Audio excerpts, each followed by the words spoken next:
Assalamualaikum warahmatullahi wabarakatuh. Perkenalkan, nama saya Santi dengan NPM 2140402061.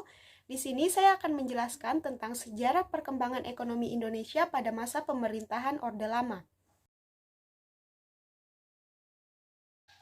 Pada masa pemerintahan Orde Lama dibagi menjadi 3 masa. Yang pertama ada masa kemerdekaan. Pada masa kemerdekaan, perekonomian Indonesia sangat kacau, mulai dari inflasi yang terkendali ditambah kas negara yang kosong. Latar belakang keadaan yang kacau tersebut disebabkan oleh, yang pertama, Indonesia yang baru saja merdeka belum memiliki pemerintahan yang baik, di mana belum ada pejabat khusus yang bertugas untuk menangani perekonomian Indonesia. Yang kedua, sebagai negara baru, Indonesia belum mempunyai pola dan cara untuk mengatur ekonomi keuangan yang mantap. Yang ketiga, peninggalan pemerintah pendudukan Jepang di masa ekonomi saat pendudukan Jepang memang sudah buruk akibat pengeluaran pembiayaan perang Jepang. Dan yang keempat, kondisi keamanan dalam negeri sendiri tidak stabil, akibatnya sering terjadi pergantian kabinet. Selanjutnya, politik keuangan yang berlaku di Indonesia dibuat di negara Belanda guna menekan pertumbuhan ekonomi Indonesia, bahkan untuk menghancurkan ekonomi nasional. Dan yang terakhir, Belanda masih tetap tidak mau mengakui kemerdekaan Indonesia dan masih terus melakukan pergolakan politik yang menghambat langkah kebijakan pemerintah dalam bidang ekonomi. Faktor-faktor penyebab yang kacaunya perekonomian Indonesia pada tahun 1945 sampai 1950 adalah sebagai berikut. Terjadinya inflasi yang sangat tinggi karena adanya blokade ekonomi dari Belanda dan kekosongan kas negara.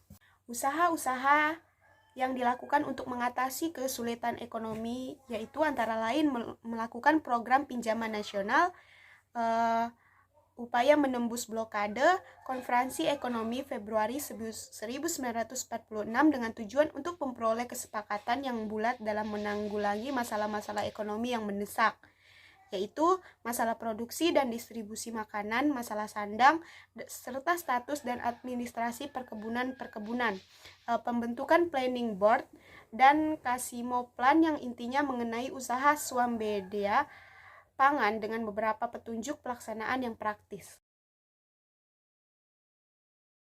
Yang kedua ada masa demokrasi liberal. Pada masa demokrasi liberal, ciri utama pada masa demokrasi liberal adalah sering bergantinya kabinet. Hal ini disebabkan karena jumlah partai yang cukup banyak, tetapi tidak ada partai yang memiliki mayoritas mutlak, dan hal ini kemudian membuat pada masa ini perekonomian diserahkan sepenuhnya kepada pasar. Dampak dari kebijakan ini akhirnya hanya memperburuk kondisi perekonomian Indonesia. Pemerintah terkesan memaksakan sistem pasar dalam perekonomian. Anehnya, pemerintah sudah mengetahui dampaknya dan melakukan berbagai upaya untuk mengatasi kondisi perekonomian.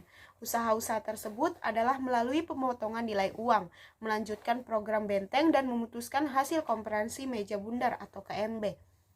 Pemotongan nilai uang yang dimaksudkan untuk mengurangi jumlah uang yang beredar agar tingkat harga turun, dikenal dengan sebutan Gunting Syarifuddin.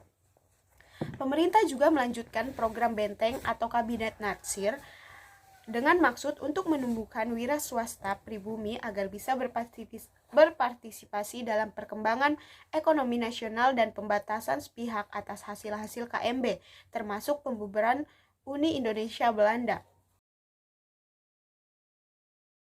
Dan yang ketiga ada masa demokrasi terpimpin.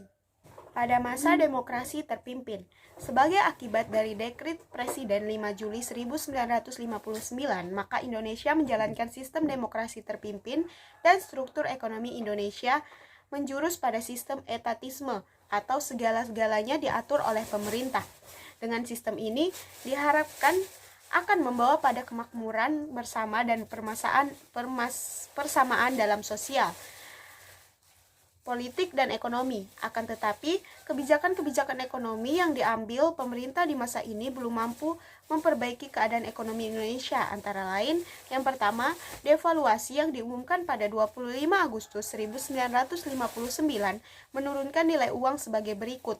Uang kertas pecahan 500 menjadi 50. Uang kertas pecahan 1.000 menjadi 100 dan semua simpanan di bank melebihi 25.000 dibekukan.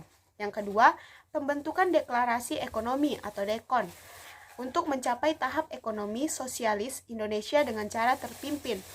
Dalam pelaksanaannya, justru mengakibatkan stagnasi bagi perekonomian Indonesia. Bahkan pada 1961 sampai 1962, harga barang-barang naik 400%. Dan yang terakhir, devaluasi yang dilakukan pada 13 Desember 1945 menjadikan uang nilai sebesar Rp1.000 menjadi 1. Sehingga uang rupiah baru mestinya dihargai 1.000 kali lipat uang rupiah lama.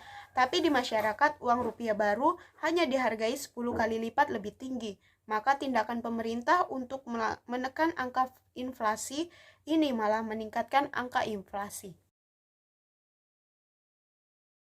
Demikian sejarah singkat pada masa pemerintahan Orde Lama. Kurang lebihnya saya mohon maaf. Wassalamualaikum warahmatullahi wabarakatuh.